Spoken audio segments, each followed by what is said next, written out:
They laughed when he bought everything she had, and by sunrise, no one in that town was laughing anymore. The first thing people remembered about Ethan Cole was that he never wasted money, not a single dollar, not a single cent. A man who could stretch a week's supplies across 10 hard days and still have something left to trade.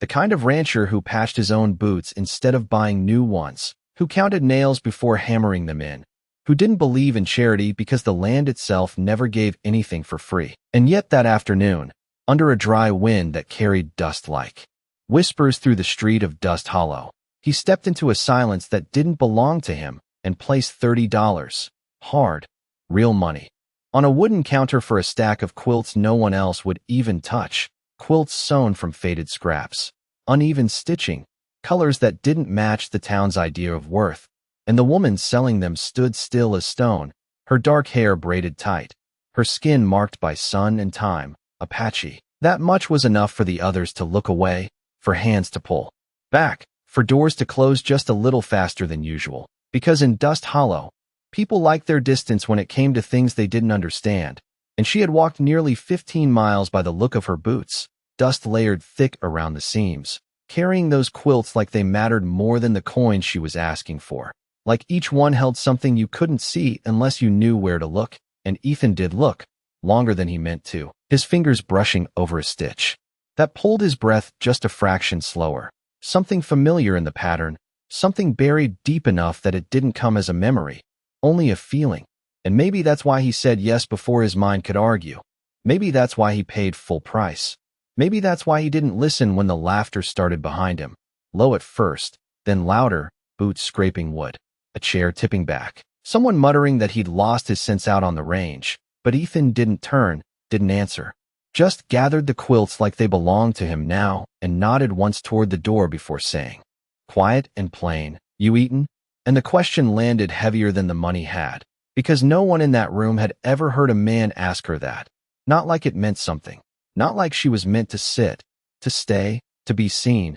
And she hesitated just a second too long, eyes flicking across faces that had already dismissed her, before stepping out into the light beside him. The wind easing for a moment as if the land itself was holding its breath, and back at his ranch, a mile past the last broken fence line where the town's reach ended, the world felt different, quieter, like something old had been waiting without saying a word. And as the sun dropped low, painting the sky in long strips of fading gold, Ethan set a simple plate on the table, beans, bread, nothing more, and she sat across from him without speaking, her hands resting lightly in her lap, watching the room the way someone watches a place they've seen before in another life. And when his gaze followed hers, it stopped at the far wall where an old silver pendant hung from a nail beside the window, catching the last light. And for the first time that day, the woman's expression shifted, not fear, not relief, something deeper, something that didn't belong to a stranger passing through. And Ethan felt it then, slow and certain, like the ground settling under his boots, that whatever he had just bought with $30 and a warm meal wasn't finished with him yet. The night settled slow over Ethan Cole's ranch, the kind of quiet that usually brought a man peace. But this time it carried something else, something that sat just behind the ribs and refused to loosen its grip. And across the table the woman remained still, her movements careful, deliberate, as if every small gesture carried weight he could not yet measure. She ate without hurry, without waste, breaking the bread with steady hands. And Ethan noticed the way she never turned her back fully to the door, never let the window fall out of her sight. Habits carved from a life that did not trust easy shelter. And yet there was no fear in her, not the kind he had seen in drifters or lost travelers. Hers was something quieter, something rooted deeper, like she was not afraid of what might come, only aware of it. And when the last light faded from the sky, she finally spoke, her voice low, steady. "You kept that." And her eyes moved again to the silver pendant by the window, the one Ethan had not touched in years, not since the day he hung it there and decided some things were better left where they could gather dust instead of memory. He followed her gaze and nodded once. "It was my mother's," he said, simple, like the words did not carry the weight they did. And for a moment the room held its breath, the fire in the small stove crackling just enough to remind them both that time was still moving. And then she reached into the fold of one quilt resting beside her chair, slow enough not to startle, careful enough to show intent, and pulled free a small piece of cloth, worn thinner than the rest, its stitching tighter, older, and when she placed it on the table between them, Ethan felt something shift in his chest, not sharp, not sudden, just a quiet recognition that arrived before understanding. His fingers hovered above it before touching the thread, tracing the same pattern he had seen earlier, the same one that had stopped him without reason. Except now there was reason. Now there was something forming, something just out of reach. "Where did you get this?" he asked, not demanding, just needing, and she met his eyes then, fully, for the first time since she stepped into his house, and there was no distance in that look anymore, no barrier of stranger or outsider, only a kind of knowing that made the air feel heavier. "It was made many winters ago," she said, her voice carrying a calm that did not need to prove itself, "by a woman who was given shelter when she had none." And Ethan's breath slowed, his mind reaching back through years he had buried under work and silence, images flickering without shape, a fever, a storm. His mother speaking of people he had never met, of kindness given when it was not expected, of a debt she had said would not be forgotten even if no one came to collect it. And outside, beyond the thin walls of the ranch house, the wind shifted, carrying with it a sound that did not belong to empty land, faint at first, then clearer, the rhythm of hooves moving across dry ground, not rushed, not hidden, just steady, purposeful, and Ethan's head turned slightly toward the door, his hand resting on the table, still, not reaching for anything, not yet, because something in the woman's expression told him this was not a surprise, not to her. And as the sound grew closer, filling the quiet with a presence that could not be ignored, she lowered her gaze to the cloth between them and spoke again, softer this time. "Some things are not sold," she said, "even when money changes hands." And Ethan understood then, not fully, not in all its pieces, but enough to know that the quilts stacked by his wall, the meal shared under his roof, the simple question he had asked without thinking, had already set something in motion that would not stop at his door. The sound of hooves did not rush, did not scatter like frightened riders cutting across open land. It came steady, measured, like men who had nothing to hide and nowhere else to be. And Ethan Cole remained seated for one breath longer than most would have, his eyes fixed on the small piece of cloth resting on the table, as if the answer might rise from it on its own. But it did not. It only sat there between them, quiet and certain. And when he finally stood, the chair legs dragged softly against the wood floor, the only sound inside a house that suddenly felt too small for what was approaching. He moved to the door without haste, opening it just enough to let the night air slip in, cool and dry, carrying dust and the unmistakable rhythm of horses coming to a stop, not far, not close enough to crowd, just beyond the fence line where his land met the open stretch of nothing, and in the dim light, he could make out shapes. Riders sitting tall, still as posts, their silhouettes cut clean against the pale horizon, not one of them speaking, not one of them shifting, as if they had arrived with a purpose that did not require words. And Ethan did not reach for his rifle, not because he did not own one, but because something in the way they waited told him this was not that kind of night. Behind him, the woman stepped into the doorway's edge, her presence quiet but undeniable, and for the first time since she had entered his home, she stood as if she belonged to the moment more than he did, her eyes scanning the line of riders with recognition that did not need confirmation.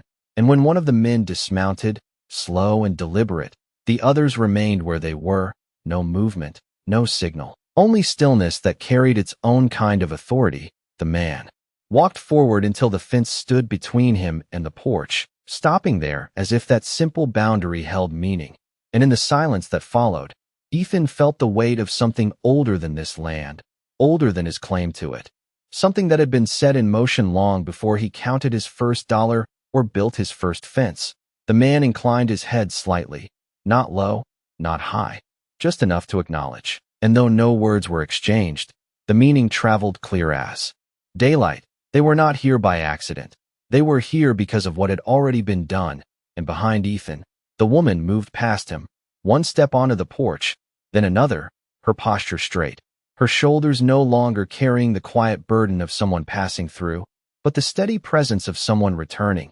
And as she reached the top step, the man by the fence lowered his gaze, not in submission, but in recognition, and one by one, like a slow ripple moving across still water, the riders behind him did the same, heads bowing just enough to change the air itself. And Ethan felt it then, fully, not confusion, not fear, but clarity settling in where doubt had been. The quilts stacked inside his house were never meant to be just goods for trade. The meal he had offered was never meant to end at his table, and the small choice he had made without thinking had reached farther than his land could stretch. The woman turned slightly, her voice carrying back to him, calm and steady. "You remembered without knowing," she said, and Ethan looked at her, really looked this time, seeing not the traveler who had walked into town, but the living thread of something his mother had once spoken of in quiet tones by a dim fire. A promise that kindness given in a moment of need does not disappear. It waits, it grows, it finds its way back when the time is right. And as the night held still around them, Ethan understood that this was not an ending arriving at his door. It was something else entirely, something just beginning to reveal itself. The air did not change with noise. It changed with presence, the kind that settled over land without asking permission. And Ethan Cole stood on his porch feeling it press in from all sides.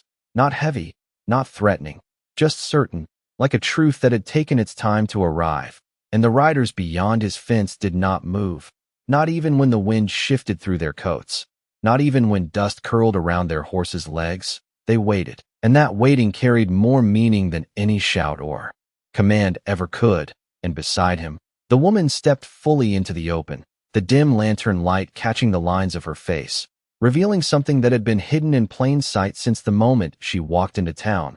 Not weakness, not need, but restraint, the kind that only comes from knowing exactly who you are and choosing not to show it until the moment matters. And Ethan watched as she reached back into the doorway, her fingers brushing the edge of one quilt before lifting it gently. Not like merchandise, not like something bought and paid for, but like something being returned to its rightful place. And she draped it across her arms before walking forward, each step measured, steady, until she reached the edge of the porch, and the man by the fence straightened slightly, his eyes lifting just enough to meet hers. And in that silent exchange, something passed between them that Ethan could not hear, but could feel, like a door opening in a room he had not known existed. And when she spoke, her voice carried across the short distance without effort, calm and clear.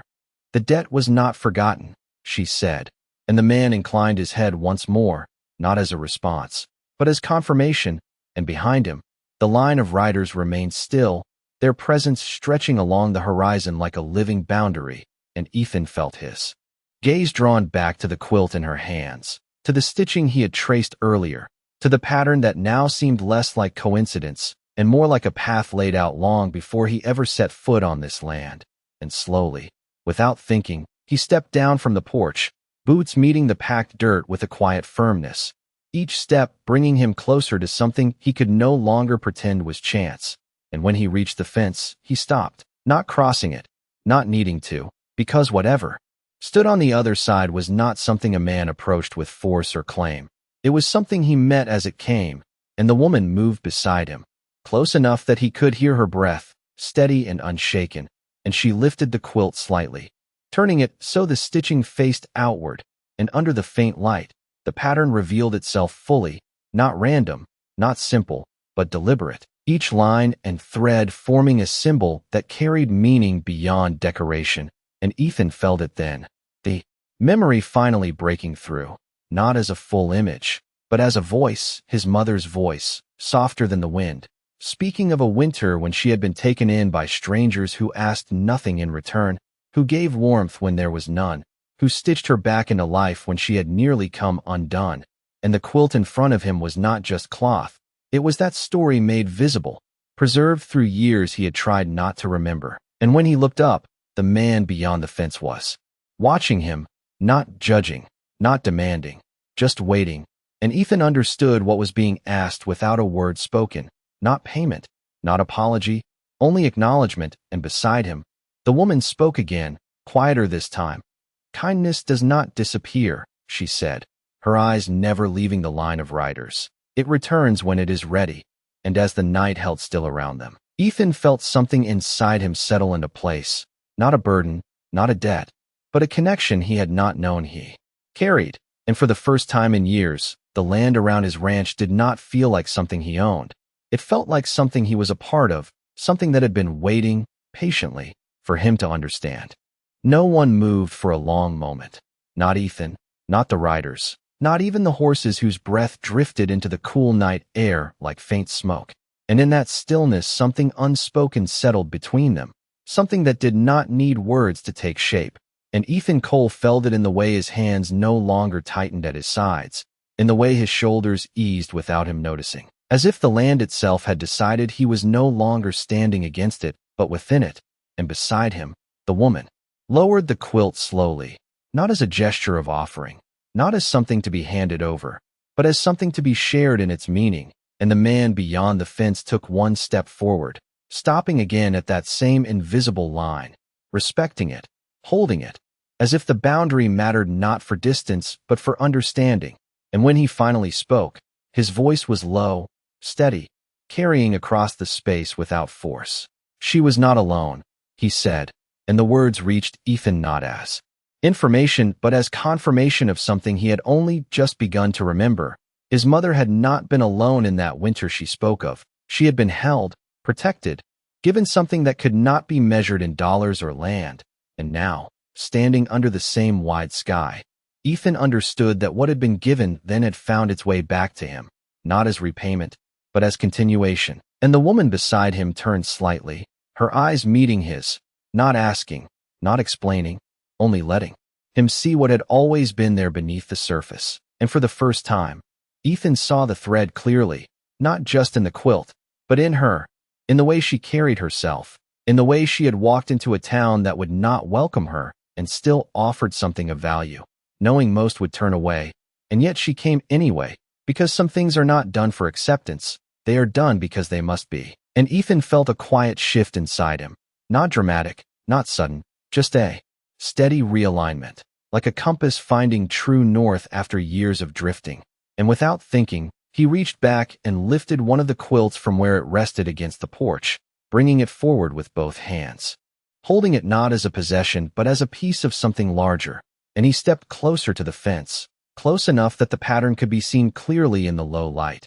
And for a moment, the man across from him studied it, his gaze moving across each stitch with recognition that needed no translation. And then, slowly, he placed his hand over his chest, not as a sign of submission, but as a mark of respect. And behind him, the riders shifted just enough to echo the gesture, not all at once, not forced, but one by one, like a quiet agreement spreading through them. And Ethan felt it then, the full weight of what had come to his door, not as pressure, but as presence, as acknowledgement that what he had done in a single moment of quiet kindness had been seen, understood, and carried beyond him. And the woman spoke again, her voice softer now, but steady as ever. "You gave without asking," she said, "so we return without taking." And Ethan looked out at the line of riders, at the stillness that held them, at the land that stretched beyond them into darkness, and he realized that nothing was being asked of him tonight. Nothing was being demanded or taken or traded, only recognized, only honored in a way that did not need contracts or words. And as the wind moved again, brushing past him like a passing thought, Ethan lowered the quilt slightly, his grip easing, not because it mattered less, but because it no longer needed to be held so tightly. And in that moment, standing between what had been and what was now unfolding, he understood something simple and lasting, that some debts are not meant to be paid off, they are meant to be carried forward. And the night, which had begun as just another stretch of quiet hours, had become something else entirely, something that would not end when the riders turned away, something that would remain long after the dust settled and the hoofbeats faded, something that had already begun to change the way he would see every choice that came after. The night did not end with words, it thinned slowly, like breath fading into the open dark, and the riders did not turn all at once, did not break the moment with sudden motion. Instead, they began to shift in a way that felt almost like the land itself was guiding them, one horse stepping back, then another, the line loosening without losing its shape. and Ethan Cole stood there watching it unfold, not as a man witnessing something strange, but as someone finally understanding a language he had heard his whole life without knowing it had meaning. And beside him, the woman remained still, her presence no longer quiet in the way of someone passing through, but grounded, certain, as if this place, this land, this moment, belonged to her as much as it did to him. And when the man at the fence lifted his gaze one last time, it was not to check or confirm, but to close something that had been open long before Ethan ever saw it. And he gave a small nod, nothing more, and turned, his steps measured as he returned to his horse. And in that simple act, the rest followed, not in command, not in hurry, just in understanding, the line dissolving into motion, into dust, into distance, until the sound of hooves began to fade the same way it had come, steady, certain, and then quieter and quieter still, until the land returned to its natural silence, the kind Ethan had known all his life. But now it felt different, no longer empty, no longer indifferent, but full of something unseen that lingered long after the riders were gone. And Ethan remained by the fence for a moment longer, his hand resting lightly against the wood, feeling its roughness under his palm as if anchoring himself to something real, something simple. And behind him, the woman turned back toward the house, not waiting, not asking, just moving with the quiet assurance of someone who knew her place in the unfolding of things. And after a breath, Ethan followed, stepping back onto the porch, the boards creaking softly under his weight, the lantern inside still casting its steady glow across the small room. And the quilts remained where he had set them, stacked neatly, unchanged, and yet nothing about them felt the same, not after what had passed, not after what had been revealed without being spoken. And as he stepped inside, the woman reached for one of the quilts, lifting it with care, her fingers moving across the stitching as if reading it, not with her eyes, but with memory, and she folded it once, then again, before placing it gently over the back of a chair. And Ethan watched her, not questioning, not interrupting, just observing the way she handled something he had thought he purchased, and realizing that ownership had never been the point. And when she finally turned to him, her expression held no distance now, no guarded edge, only a calm that carried its own kind of weight. And she spoke, her voice low but clear. "The path does not end here," she said. And Ethan felt those words settle deeper than anything that had come before, not as a warning, not as a burden, but as a direction. And he looked around his small house, at the worn table, the single bed in the corner, the tools hanging by the wall, everything that had defined his world for years. And for the first time, he saw it not as the whole of his life, but as a place within something larger, something that had just begun to unfold beyond the edges of what he had allowed himself to see.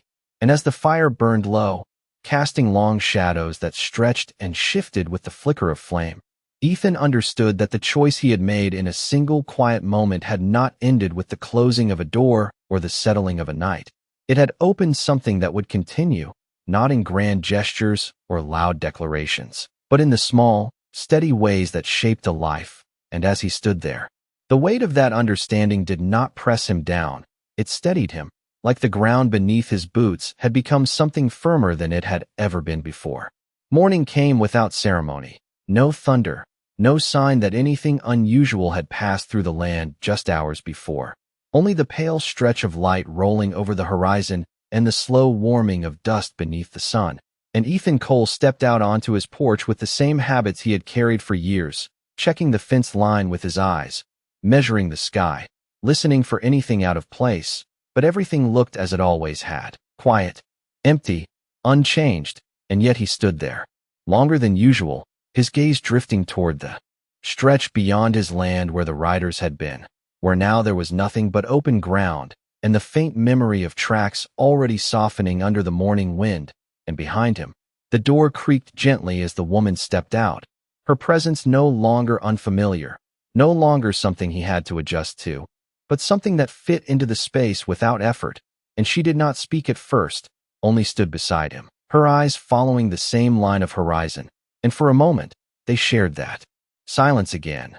But it was different now, not the silence of strangers, but the silence of two people who understood that something had shifted and did not need to be explained.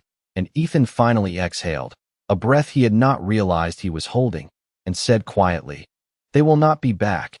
Not as a question, not as a guess, but as a statement that had already settled inside him, and she nodded once, her expression calm. "They do not return for what is already seen," she replied, and the words carried weight that did not need to be broken apart to be understood, and Ethan leaned slightly against the porch post, the wood warm under his hand, grounding him in the simple reality of the place he had built, and yet even that felt different now, less like something he stood apart from, and more like something he was connected to. And after a moment, he turned his attention back to the house, to the quilts resting inside, to the objects that had quietly changed their meaning overnight, and he stepped back through the doorway, the scent of wood smoke still lingering faintly in the air, and she followed without hesitation, moving to the chair where one quilt had been placed, her hands smoothing it once more, not out of habit, but with intention, and Ethan watched her carefully this time, noticing the small details he had missed before, the way her fingers traced certain lines as if recognizing them, the way her posture shifted slightly when she handled it. And he spoke again, slower now. These were not meant for selling. And it was not accusation, not even curiosity, just a statement forming as understanding caught up with instinct, and she looked up at him, meeting his gaze. Without hesitation, "They were meant to find you," she said, and the simplicity of the words settled deeper than anything else she had spoken, because they removed the last piece of doubt, the last idea that any of this had been chance, and Ethan felt something quiet inside him settle into place, not heavy, not overwhelming, just certain, like a piece of a puzzle finally turning the right way, and he walked closer, reaching out to touch the edge of the quilt again, his fingers brushing the stitching that now felt like more than thread.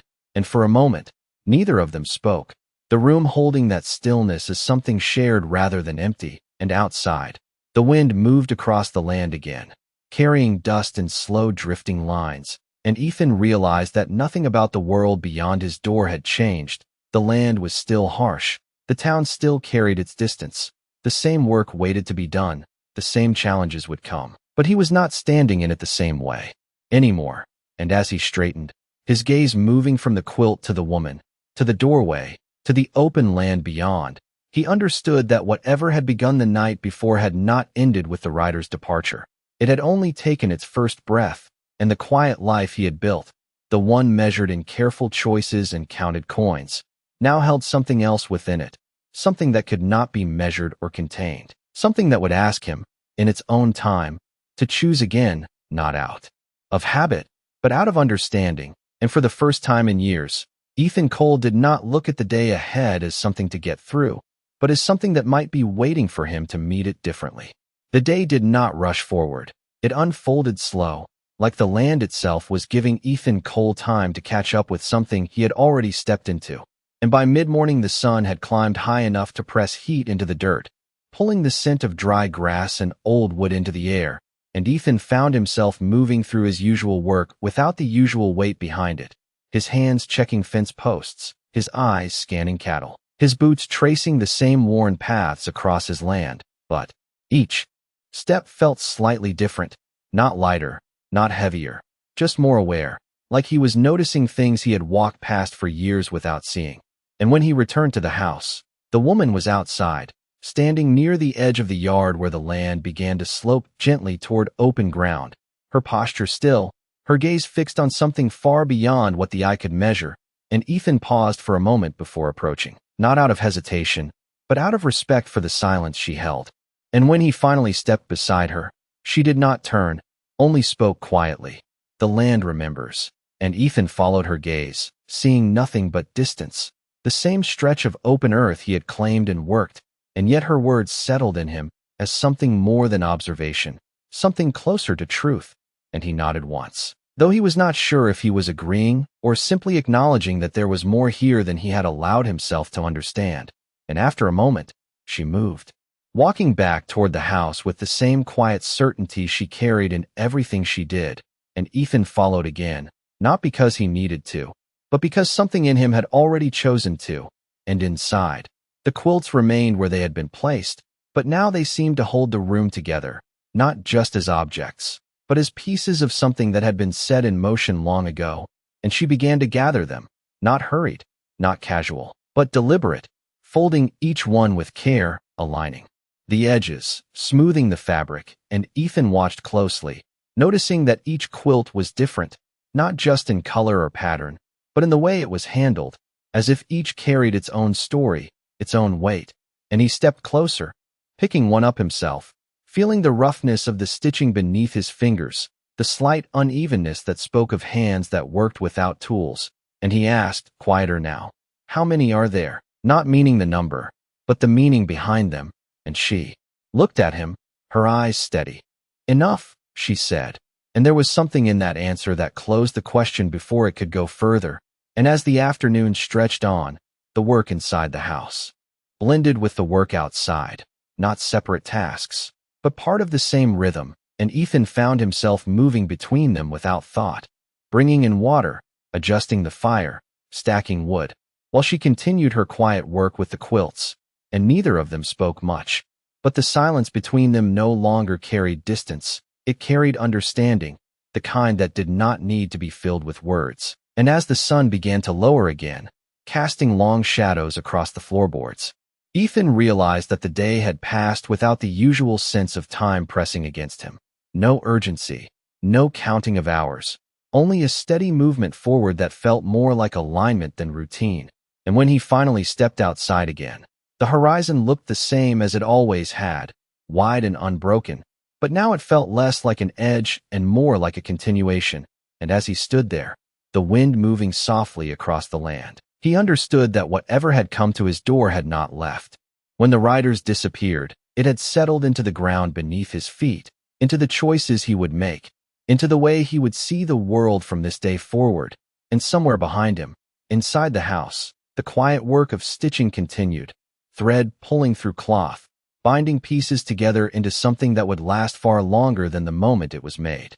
The second night came quieter than the first, no riders, no distant movement, only the low hum of wind slipping across the plains and the steady creak of wood settling into darkness.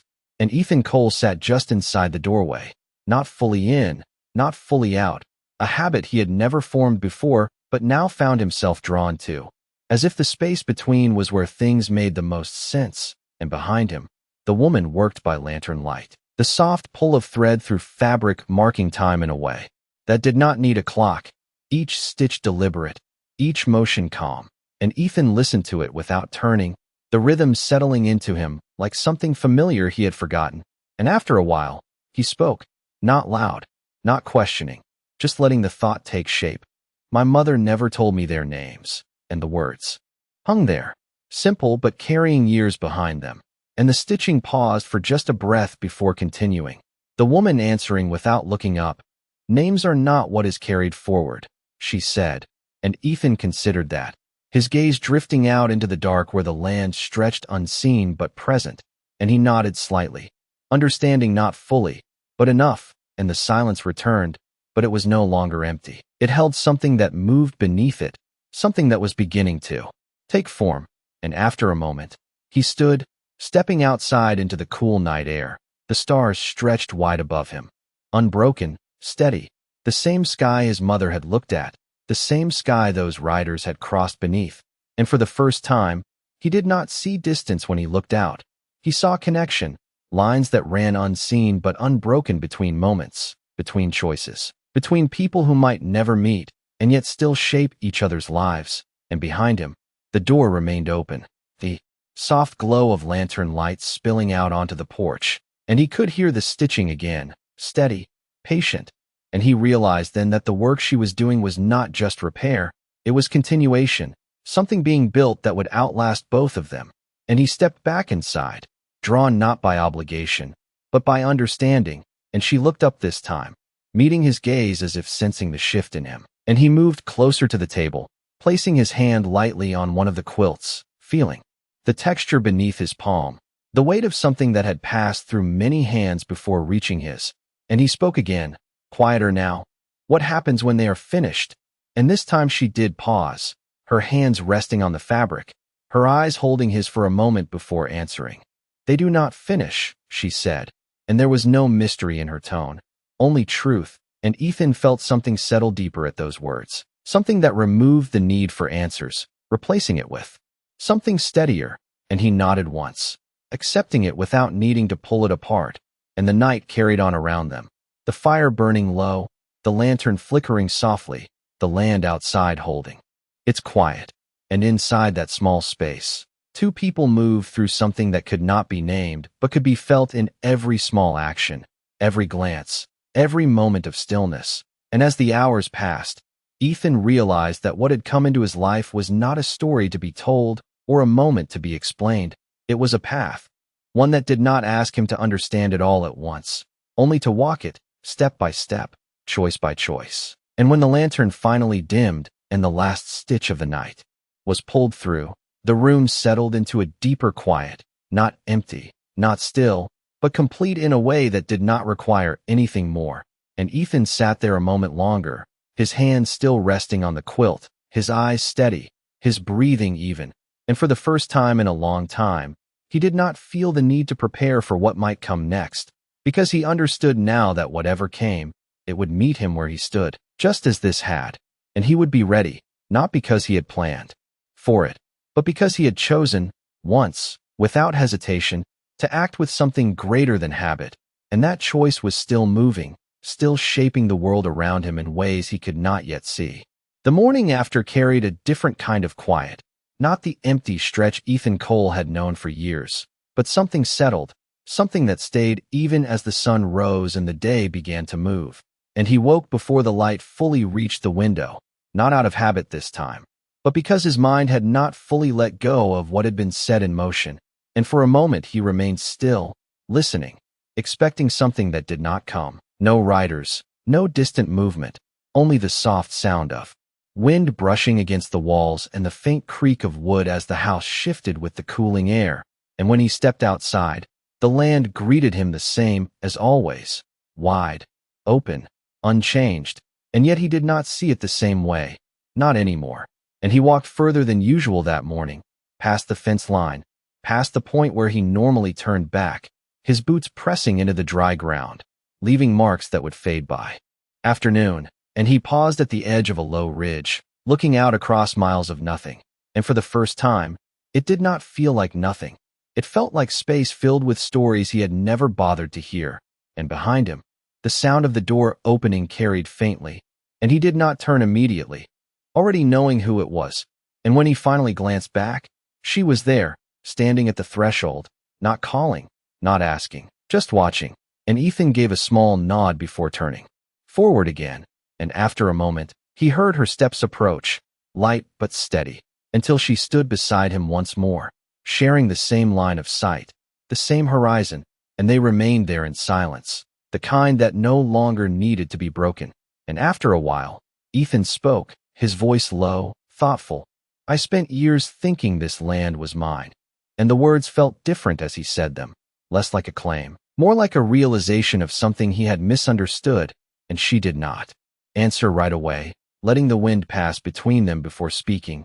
You were part of it, she said, and Ethan let that settle, the difference small but undeniable, and he exhaled slowly, as if releasing something he had been holding on to without knowing it, and they stood there a while longer before turning back toward the house.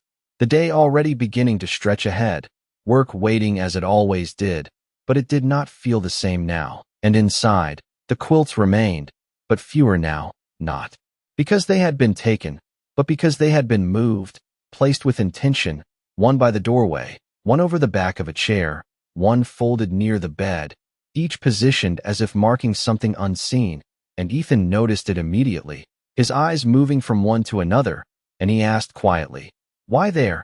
And she answered just as simply, "Where they are needed." And again, there was no explanation beyond that. And again, he found he did not need one.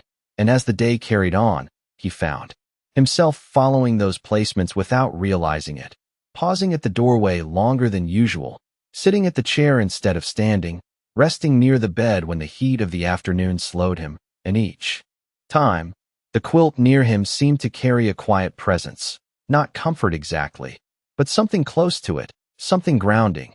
And as the sun moved higher, then began its slow descent again, Ethan realized that what had come into his life was not meant to disrupt it. but to reshape it in small, steady ways. Ways that did not demand attention but quietly changed everything.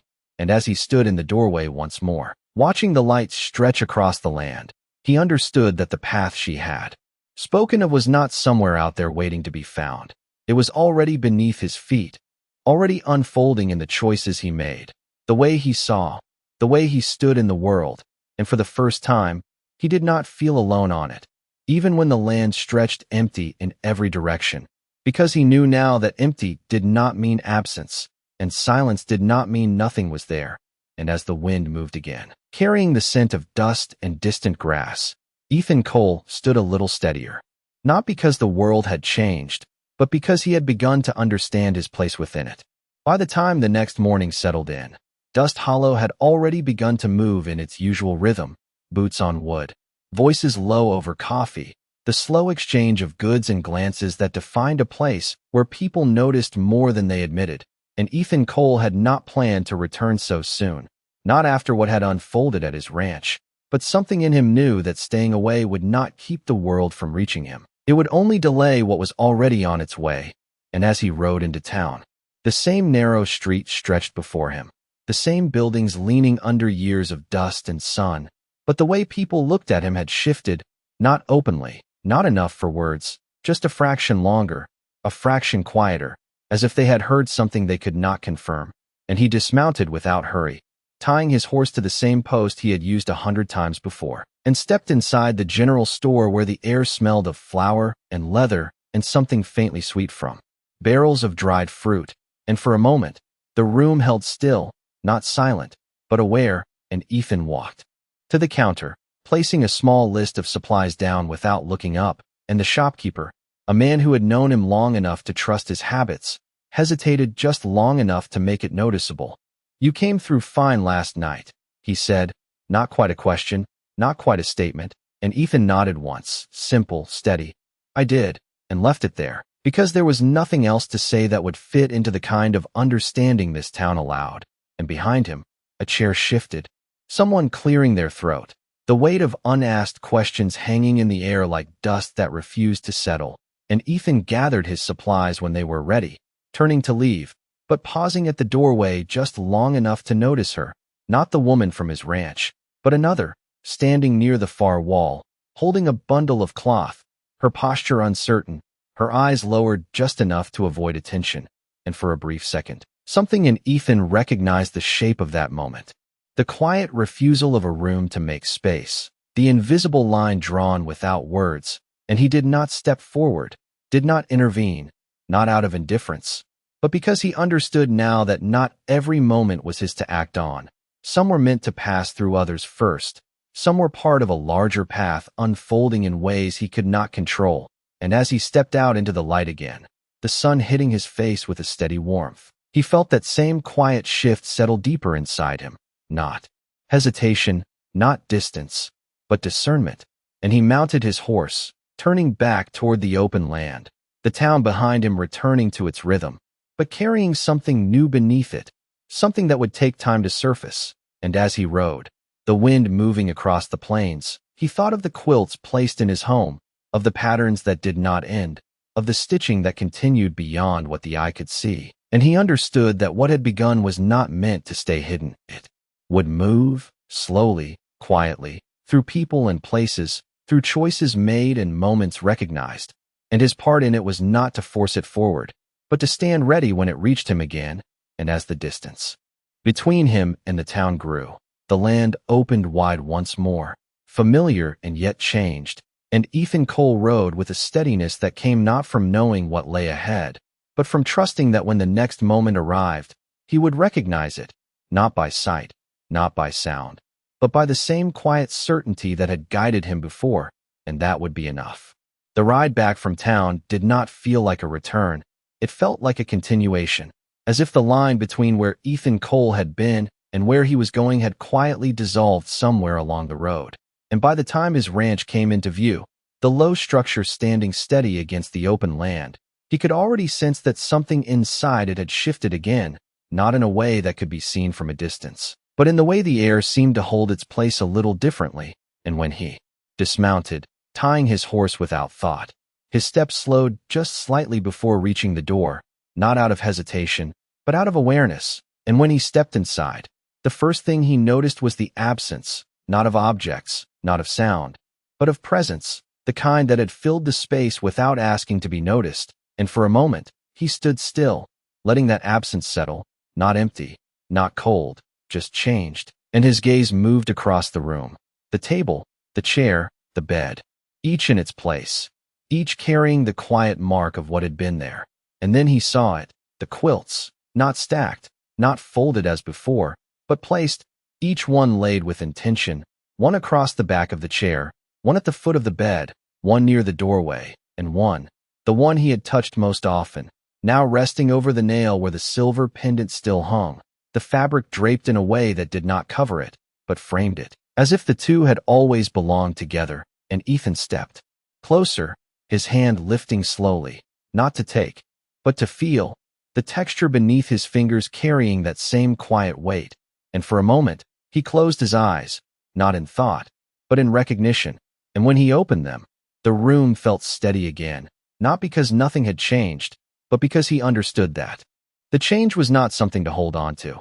It was something to carry forward. And he turned then, looking toward the doorway, half expecting to see her standing there. But there was only light, the late afternoon sun stretching across the threshold. And in that light, something caught his attention, a small bundle placed just outside, wrapped in cloth, simple, unassuming. And he stepped out to it, crouching down, his fingers untying the knot with care. And inside was a smaller piece of fabric, stitched with the same pattern, but incomplete, the lines stopping before they formed a full shape, and beneath it, a single thread, loose, waiting. And Ethan held it there for a moment, the meaning settling without needing explanation. And he stood slowly, the small piece in his hand, the thread resting lightly against his palm. And he looked out across the land, the same wide stretch that had once felt like something to conquer, then something to endure, and now something to walk within. And behind him, the house stood quiet, holding what had been left, what had been given, and what had been passed on. And Ethan understood then, fully, that her leaving was not an ending. It was a turning, a shift from presence to path, from being shown to being carried.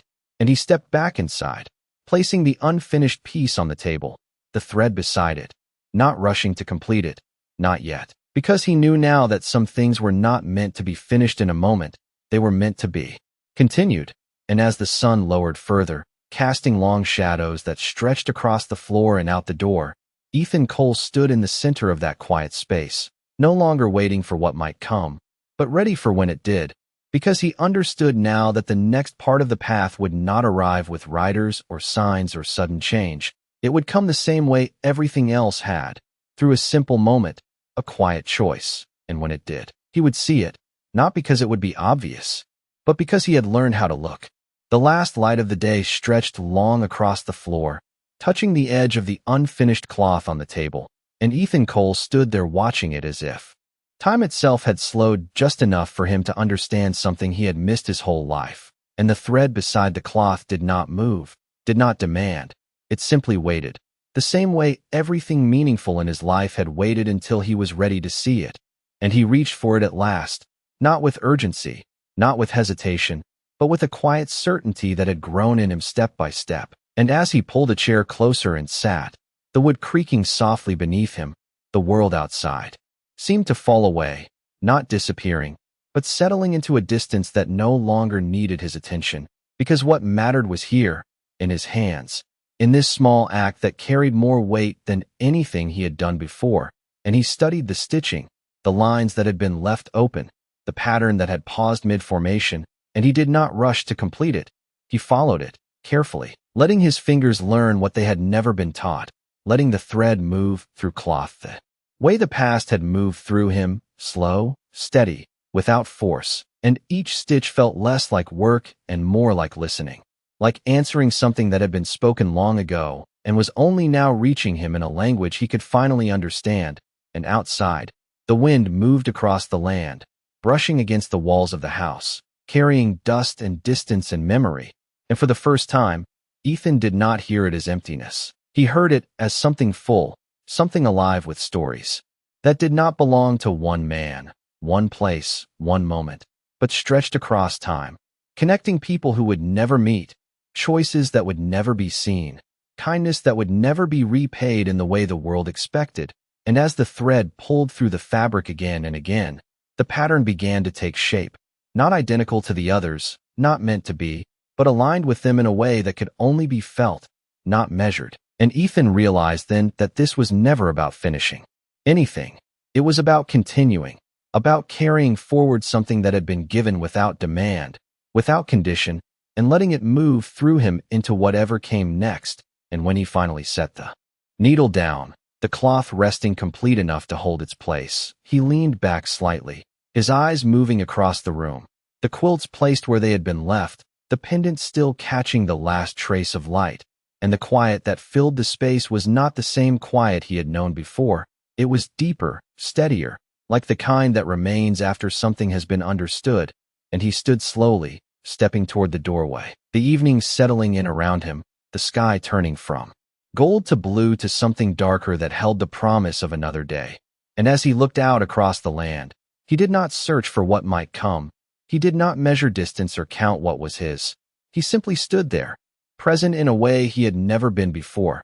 And in that stillness, he understood the truth his mother had carried, the truth the woman had brought to his door, the truth that had been waiting in every quiet moment of his life, that out here, far from towns and rules and the noise of men trying to prove something, justice does not arrive with force. It does not demand to be seen. It moves quietly, carried by those who choose to act when no one is watching, who give when there is no promise of return, and who understand that the smallest act can travel farther than any man ever will. And as the night settled over his ranch once more, Ethan Cole did not feel alone, because he knew now that every step he took from this moment on would carry something with it, something that would reach beyond him, beyond this land, beyond this time, and somewhere, in a place he would never see, someone else would feel it, recognize it, and choose in their own quiet way to continue it. And that was enough, more than enough, because out here, justice does not need words. It only needs a man willing to carry it forward in silence.